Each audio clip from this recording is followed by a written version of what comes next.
할렐루야. 오늘 이렇게 인사 한번 해볼까요? 좀 진심을 담아서 괜찮아요? 이렇게 옆 사람과 한번 인사하겠습니다. 괜찮아요? 갑자기 웬 영문모를 괜찮아요 라고 생각하실 수 있지만 일단 한번 해보세요. 믿음으로 괜찮아요. 이렇게. 네. 여러분 굉장히 감사하게 너무 다들 괜찮으신 것 같아요. 사실 제가 원래 준비했던 인사말은 회춘하세요라는 인사말이었어요. 지금 그쵸 3월에 완연한 봄날이지 않습니까? 우리가 20대에 무슨 회춘이냐 이런 생각을 하실 수도 있지만 우리가 이 봄 맞이했을 때 참 예수님을 보고 예수님께서 우리를 보시는 그 봄날을 맞이하면 얼마나 좋을까. 그리고 우리의 인생에서 작년에도 맞이했던 봄날의 그 따뜻한 기억들이 올해는 더욱더 아름답게 빚어지는 그런 봄날이 되면 얼마나 좋을까라는 생각을 가지고 그런 회춘하세요라는 인사말을 준비했었습니다.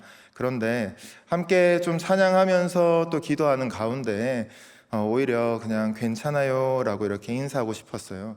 왜냐하면 우리의 삶의 자리가 날은 조금 따뜻해지는 것 같지만 때로는 오히려 더 그렇기 때문에 마음이 적적하기도 하고, 그리고 내 삶에서 어떻게 왔는지 모를 그 일들 때문에 참 당면한 문제 앞에 힘들어하는 지체들도 있을 것 같았습니다.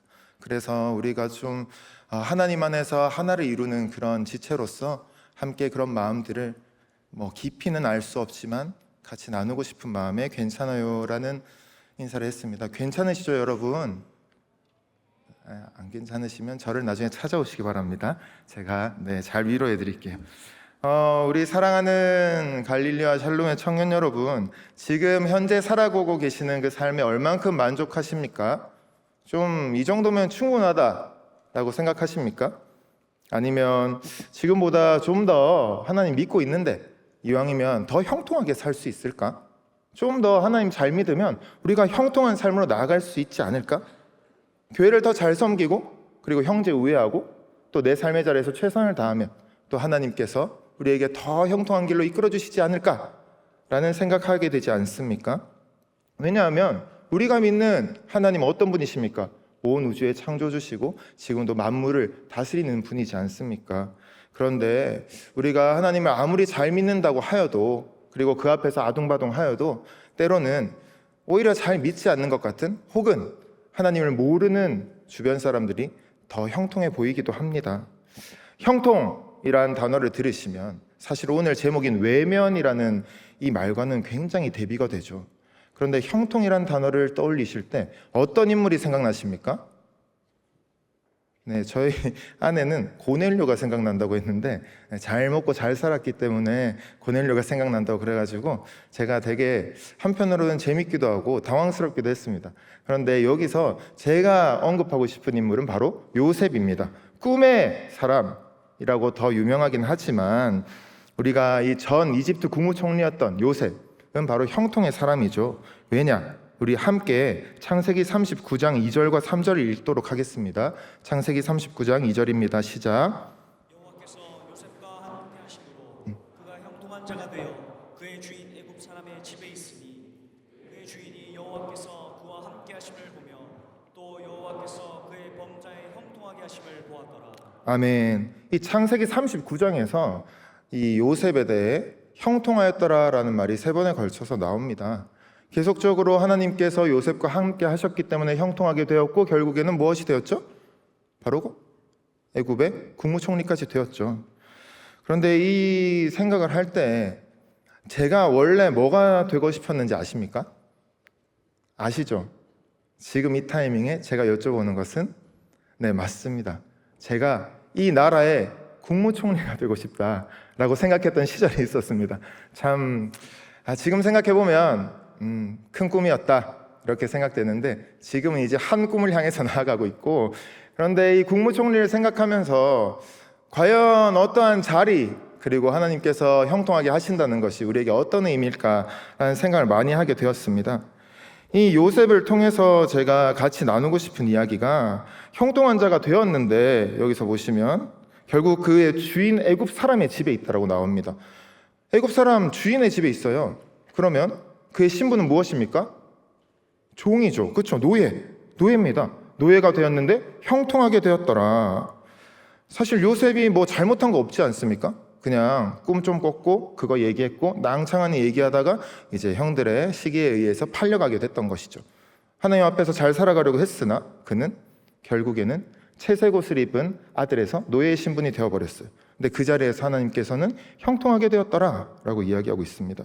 창세기 39장 23절은 어떻습니까? 한번 23절 같이 읽도록 하겠습니다. 시작. 간수장은 그의 손에 맡긴 것을 무엇이든지 살펴보지 아니하였으니 이는 여호와께서 요셉과 함께 하심이라. 여호와께서 그를 형통하게 하셨더라. 아멘.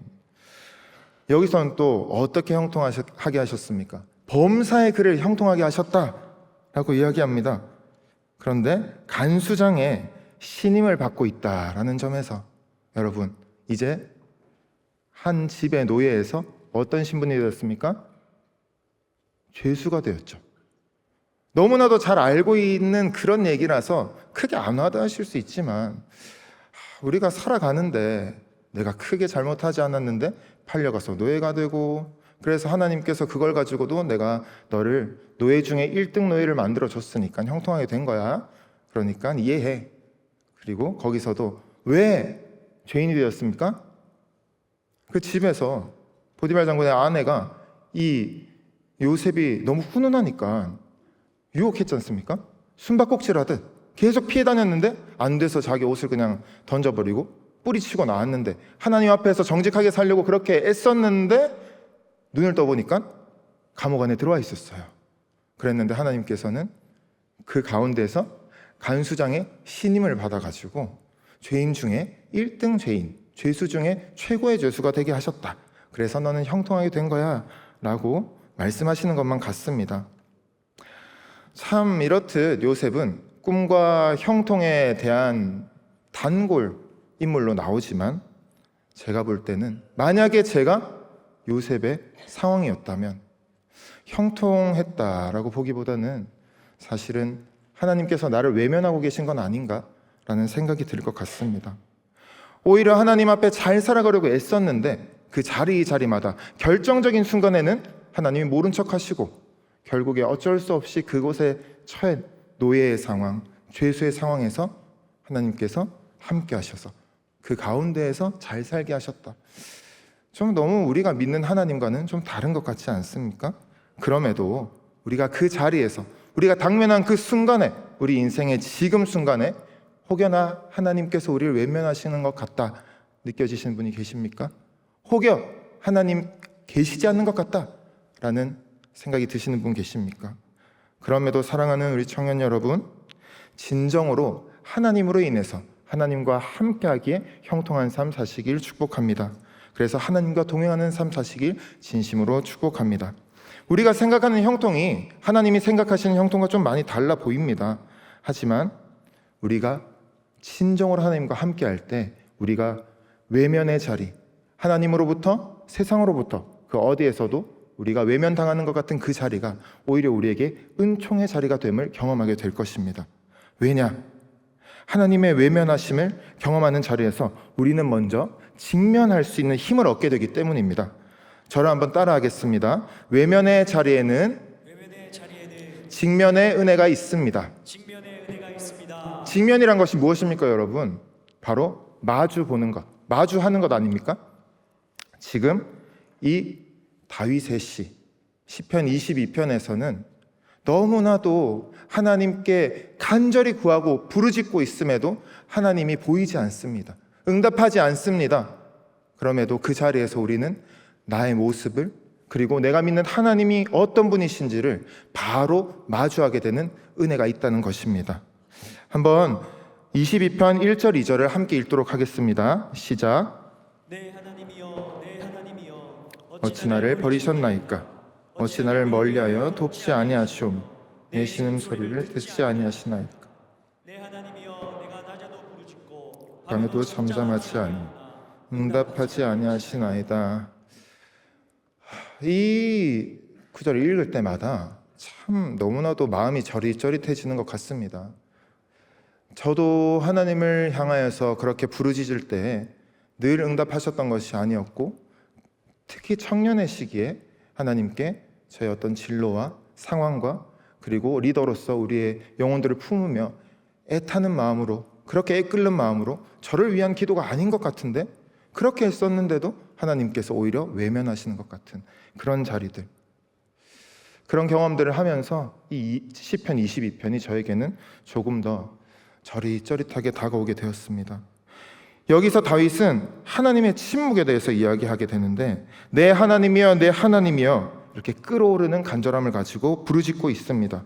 그럼에도 너무나도 속상하지만 한편으로는 나의 하나님이라고 말하는 것에서 하나님과의 깊은 유대감 또한 나타내고 있습니다. 그리고는 어찌 나를 버리셨나이까, 어찌 나를 멀리하여 돕지 아니하시오며 내 신음소리 듣지 아니하시나이까, 이렇게 고백합니다. 하나님께서는 우리의 신음소리에도 응답하시는 분이라고 고백하게 되지 않습니까? 그런데 그 신음소리마저도 응답하지 않으시고 귀 기울이지 않는 그 하나님, 출애굽기 13장 21절에서는 낮에 구름 기둥과 밤에 불 기둥으로 함께 하셨던 하나님, 시편 121편 6절에서는 낮에 해와 밤에 달로 함께 하셨던 그 하나님이 지금은 온데간데 없으신 것만 같습니다. 오히려 계속해서 다윗은 너무나도 멀리 계십니다, 지금 나와 같이 계시지 않습니다 라고 이야기하고 계신 것이죠. 사랑하는 여러분, 혹시 간절히 부르짖는 그 기도의 자리에 하나님이 계시지 않는 것 같은 그 마음 때문에 답답한 적이 있으십니까? 혹은 이 시대 가운데 분명히 선하신 하나님께서 살아계시다고 하는데 그렇게 말씀은 하지만 혹은 외면하고 계시다라는 생각이 들 때가 있지 않으십니까? 제가 이전 교회에서 기초교리반을 할 때 이런 질문을 한 적이 있습니다. 성경에 대해 어떻게 생각하나요? 굉장히 자유로운 질문이죠. 그러니까 교회 학교 때부터 열심을 내면서 이렇게 신앙생활을 했던 20대 청년이 이런 대답을 했습니다.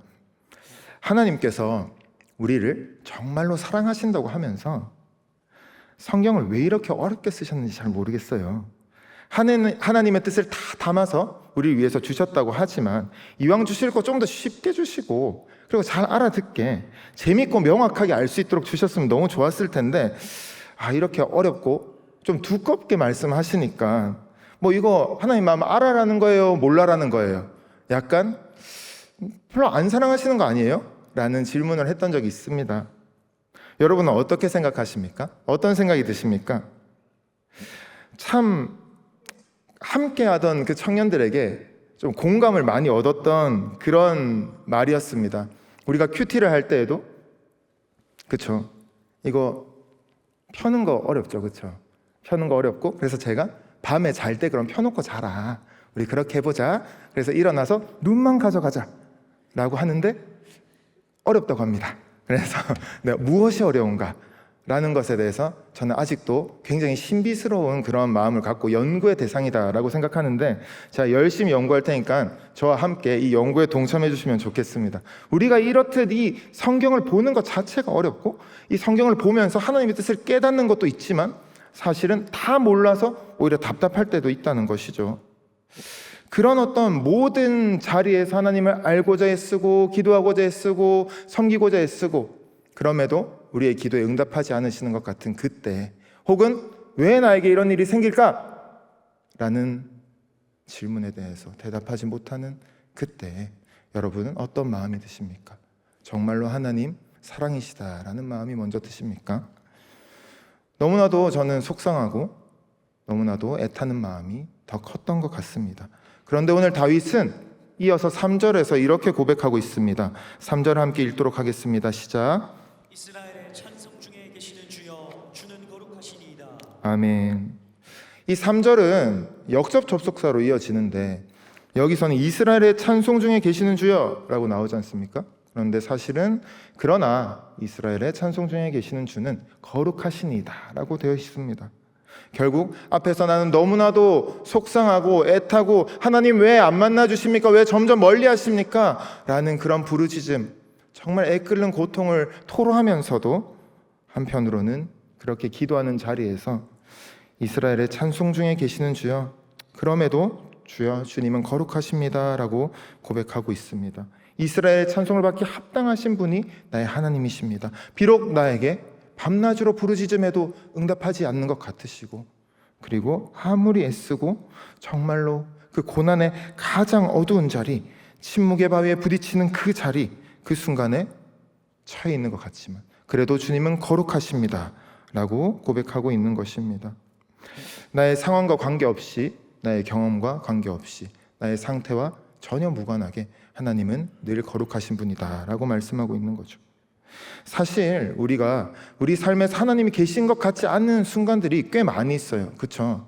이 세상을 바라볼 때도 하나님 계시면 저런 일은 안 일어날 텐데 하나님 뭐 하고 계시나? 라는 생각이 들 때가 있습니다. 하지만 우리가 한 발짝만 물러서서 하나님께서 요셉에게 한 발짝 뒤에서 뭔가 형통하게 하신 것 같지만 우리가 사실은 우리의 눈과 우리의 마음에서 한 발짝 뒤로 물러서서 생각해 보면 그럼에도 하나님이 계시고 그럼에도 하나님이 거룩하신 분이시라는 것, 그것은 너무나도 당연한 사실입니다.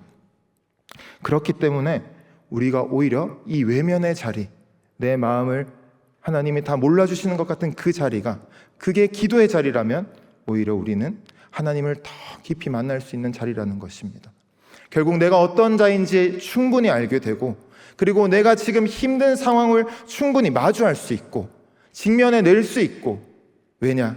우리에겐 하나님이 계시기 때문에 그렇게 할 수 있다라고 고백할 수 있는 자리가 바로 외면의 자리인 것입니다.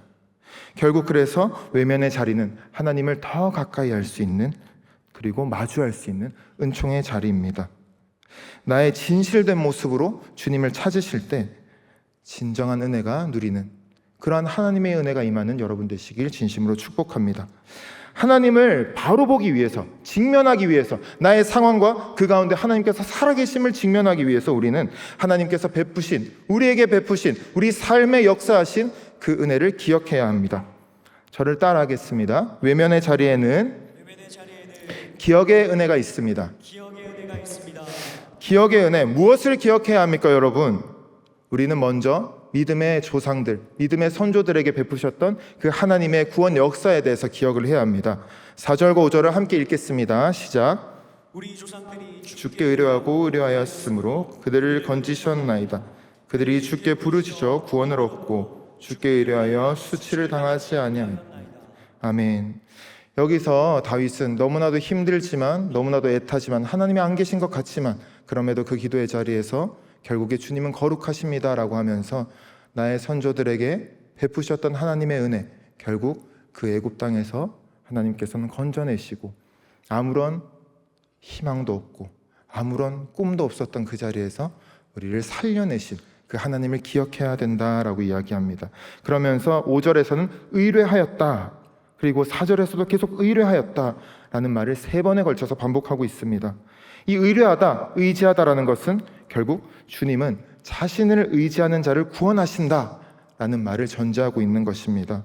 이스라엘의 구원 역사에 있어서 그 가운데 하나님은 항상 살아계셔서 응답하셨습니다. 지금 나의 기도의 자리, 나의 삶의 자리는 잠시 외면하고 계신 것 같지만, 안 계신 것 같지만 우리가 너무나도 잘 알듯이 이스라엘을 항상 구원하시고 그 자리 가운데에서 역사하셨던 분이 바로 우리가 믿는 하나님이라는 것입니다. 그래서 다윗에게는 지금의 나의 감정과 상관없이 비빌 언덕이 바로 우리의 하나님이시라는 것이죠. 당장 우리의 부르짖음에는 응답하지 않고 계시지만 이제껏 역사의 주관자 되어주신 그 하나님을 믿음의 눈으로 바라보고자 아등바등하고 있습니다. 그런데 이어지는 6절에서 8절까지는 이렇게 애쓰고 있는데도 오히려 사람들의 비방과 조롱이 이어집니다. 6절에서 8절까지 함께 읽도록 하겠습니다. 시작. 나는 벌레요 사람이 아니라 사람의 비방거리요 백성의 조롱거니 나를 보는 자는 다 나를 비웃으며 입술을 비축거리고 머리를 흔들며 말하되 그가 여호와께 의탁은 구원하실 걸, 그를 기뻐하시니 건지실 걸 하나이다. 아멘. 6절에서도 3절 시작과 같이 그러나 나는 벌레요 라고 이야기하고 있습니다. 하나님과 나의 관계가, 내가 하나님께 주의를 드리고 나의 예배와 나의 섬김과 나의 재정과 모든 것을 삶을 드리며 나아가는 우리의 청년들, 우리가 이렇게 하나님을 예배하고 애쓰는 것이 사람들의 비방과 조롱거리가 되었을 때 어떤 마음이 드시겠습니까? 오히려 그들이 너 예수님 믿는다며, 교회 열심히 다닌다며, 그러면 그냥 힘들어하지 말고 널 주께 맡겨. 그러면 여호와께서 구원해 주실 거잖아 라고 이야기하고 있는 것입니다. 여기에서 여호와께 의탁하니라는 그 말이 사실은 명령형으로 되어 있기 때문에 정말로 그냥 네가 믿는 그 하나님 믿어. 그러면 분명히 들어주실 건데 왜 그러고 있어? 라는 게 진심으로 우리를 위하는 말입니까? 아니지 않습니까? 우리는 하나님을 더 믿고 바르게 애쓰고자 그렇게 달려나아가는데 오히려 믿지 않는 자들이 우리의 그런 열심을 조롱하고 비웃을 때, 그것이 지금 이 다윗이 애끓는 마음으로 하나님께 나아갈 때에도 동일하게 그렇게 나아가고 있는 것입니다. 기도할수록 상황이 개선되어지는 것이 아니라 오히려 점점 이 어두컴컴해지는 이 상황, 진정으로 억울함만 더해져가는 이 상황 속에서 그럼에도 다윗은 9절에서 10절까지 이렇게 이야기합니다. 오직 주께서 나를 모태에서 나오게 하시고 내 어머니의 젖을 먹을 때 의지하게 하셨나이다.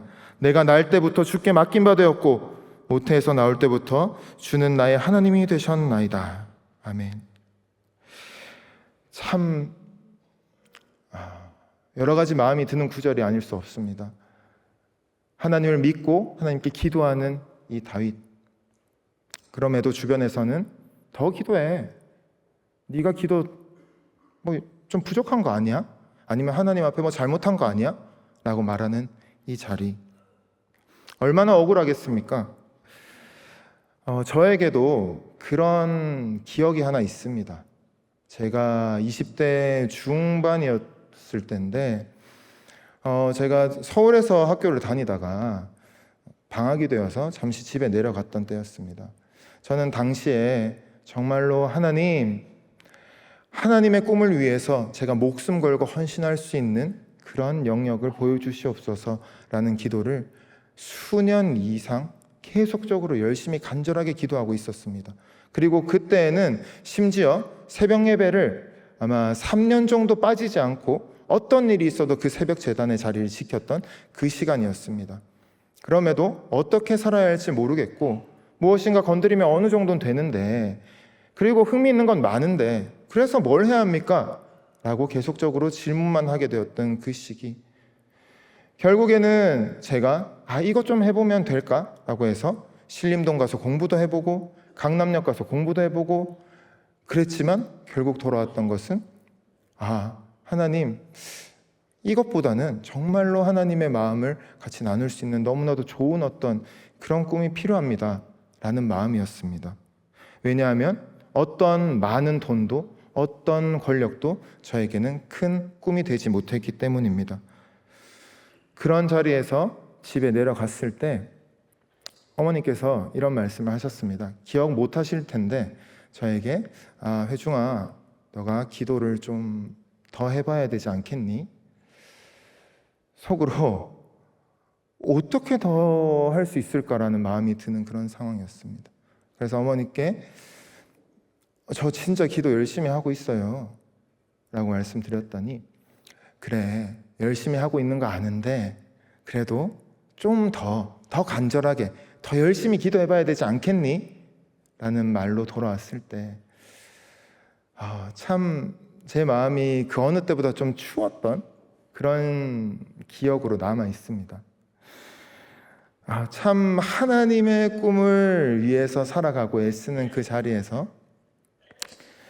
우리가 아무리 기도하고 아무리 하나님 앞에 나아가도 그것이 응답되어지지 않는 것 같고, 그것이 오히려 다른 사람도 아닌 정말로 나를 잘 알고 가까이 있고 사랑하는 그 분의 입을 통해서 들었을 때는 참 제 마음 가운데 어떻게 표현할 수 없는 그런 마음으로 다가왔는데요.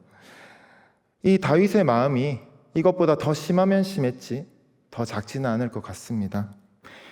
그럼에도 그러한 시간이 있었기에 지금도 이 세상의 어떠한 말에도 그리고 어떠한 상황에도 맞서 싸우고 버텨낼 수 있는 힘이 되었고, 결국에는 하나님께서 그 모든 과정을 통해서 선하게 일하신다는 것을 경험하게 되었습니다. 사랑하는 청년 여러분, 지금의 기도의 자리, 만약에 기도의 자리를 놓지 않고 그리고 그 자리를 지키고 계시다면 답답하시더라도 외면당하는 것 같으시더라도, 하나님이 계시지 않는 것 같은, 계시면 이러실 것 같지 않은데 나를 사랑하지 않으시나?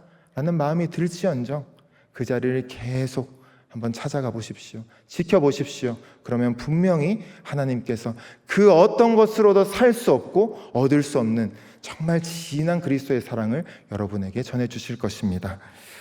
이러한 다윗의 절절함에 기대어서 마지막 11절을 같이 읽겠습니다. 11절입니다. 시작. 나를 멀리하지 마옵소서. 환난이 가까우나 도울 자가 없나이다.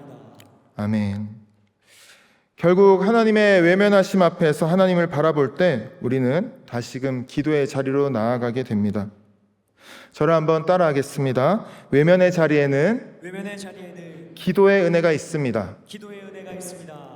기도의 은혜, 사실 이 22편 자체가 탄원시라고 이 장르가 구성되어 있습니다. 결국 탄식하면서 하나님 왜 안 계세요? 왜 저 안 도와주세요? 라고 부르짖고 있지 않습니까? 1, 2절에서 그렇게 부르짖고 3절에서 5절까지는 또 갑자기 그래도 주 여호와는 거룩하시다. 그리고 우리 선조들에게 베푸신 그 은혜를 제가 기억하고 찬양합니다. 그렇게 얘기하더니 또 6절에서 8절까지는 우리가 방금 살펴본 것처럼 사람들이 그런데 하나님 저 더 기도하라고 해요. 기도 안 하니까 그런 거 아니에요? 라고 하면서 또 속상해합니다. 그러다가 또 이어지는 이후의 이야기들, 이 22편을 전체 보면 이렇게 탄식하고 탄원하는 시에서 다시금 찬양하는 그 구절로 다시 또 탄원하다가 다시 또 찬양하는, 이것이 반복이 됩니다. 우리의 삶이 좀 그렇지 않습니까? 때로는 하나님이 만나주시는 것 같고 기도하면 또 바로바로 응답하시는 것 같은데, 어떤 부분에는 별거 아닌 것 같은데 오히려 정말 하나님의 뜻과 정말 뜻을 구하는 이 기도의 제목인데 하나님이 응답하여 주시지 않는 것 같은 그 자리들, 우리가 기도하고 속상해하고 그러다가 또 하나님을 찬양하고, 참 우리의 삶 가운데에서 이러한 모습은 비단 저와 여러분 혹은 우리에게 주어진 특별한 상황이 아니라는 것입니다.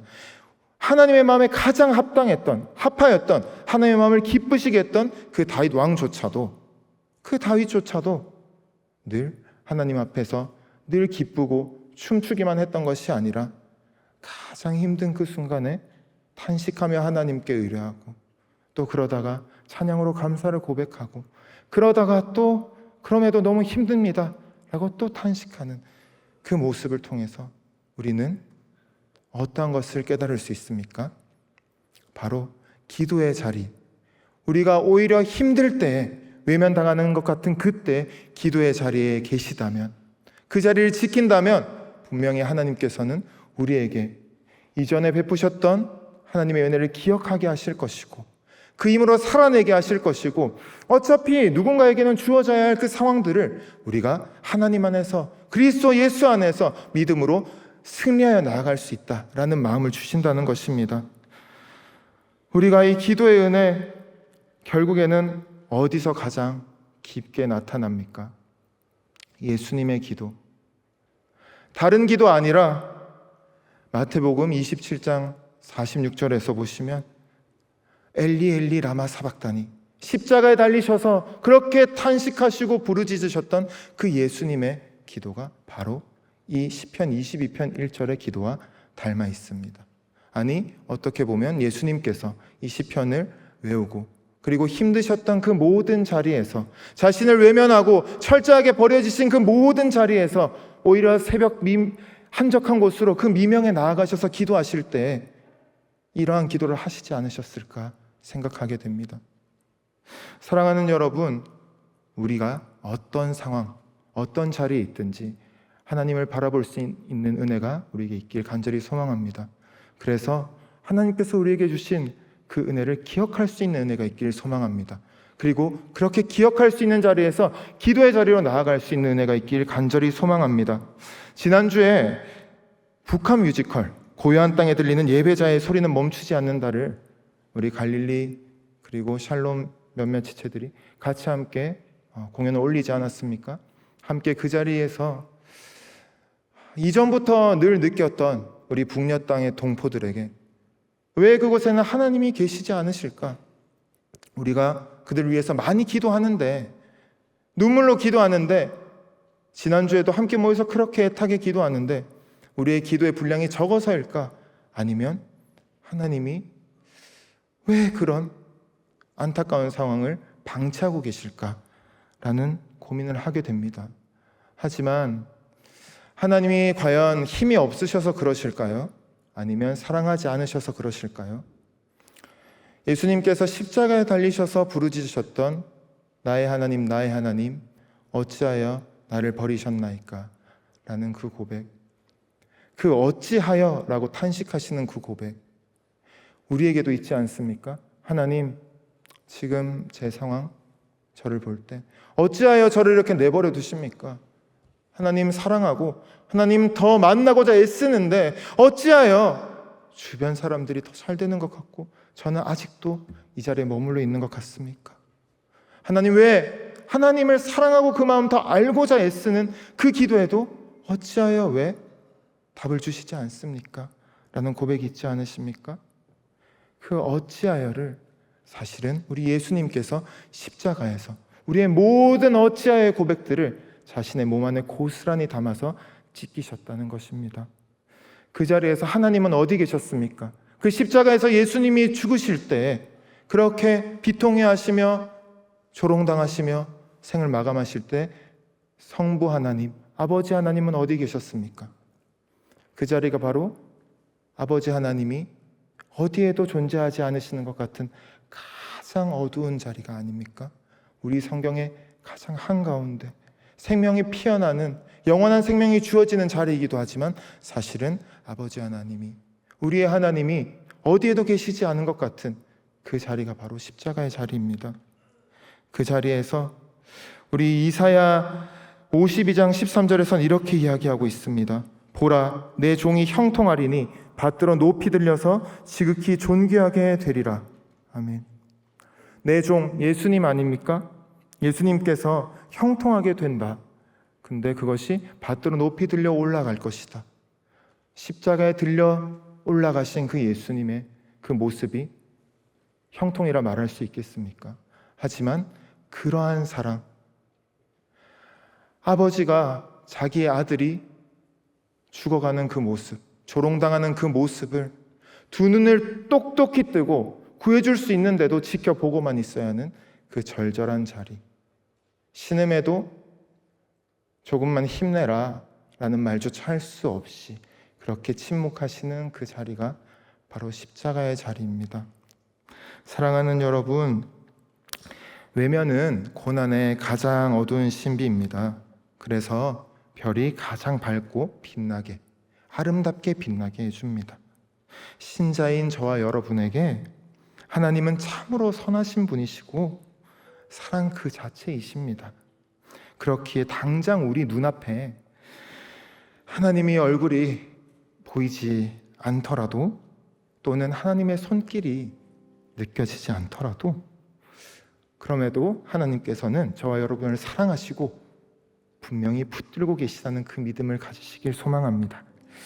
그 전능자의 펴신팔로 우리를 끝까지 붙들어 주실 것입니다. 하나님의 그 부재, 철저히 외면당하셨던 그 자리는 저와 여러분을 사랑하시는, 우리를 위하여서 철저히 외면당하셨던 그 자리입니다. 예수님처럼 우리도 끝까지 자신을 감추시고 끝까지 그 십자가에 달리셔서 우리를 위한 사랑을 확증하셨던 하나님과 예수 그리스도를 바라보면서 그렇게 살아가길 원합니다. 그 십자가에 단단히 매달리기를 소망합니다. 그래서 이 세상 가운데 이 봄날에 우리가 꽃길을 주세요, 내 길이 꽃길이 되게 해주세요 라고 하나님의 손길을 구하기 이전에, 하나님, 비록 척박한 땅인 것 같지만 제가 하나님 안에 있고 십자가에 단단히 매여 있고 그리고 그 사랑을 지금도 맛보고자 애쓰고 있으니 제가 있는 이 자리에 꽃이 피어나게 해주세요. 그래서 우리가 걸어가는 그 한 발짝 한 발짝, 큰 일은 아니겠지만 우리가 걸어내는 그 모든 발자국 가운데 하나님의 꽃을 피워내는 그런 아름답고 복된 인생 되시길 주님의 이름으로 축복합니다.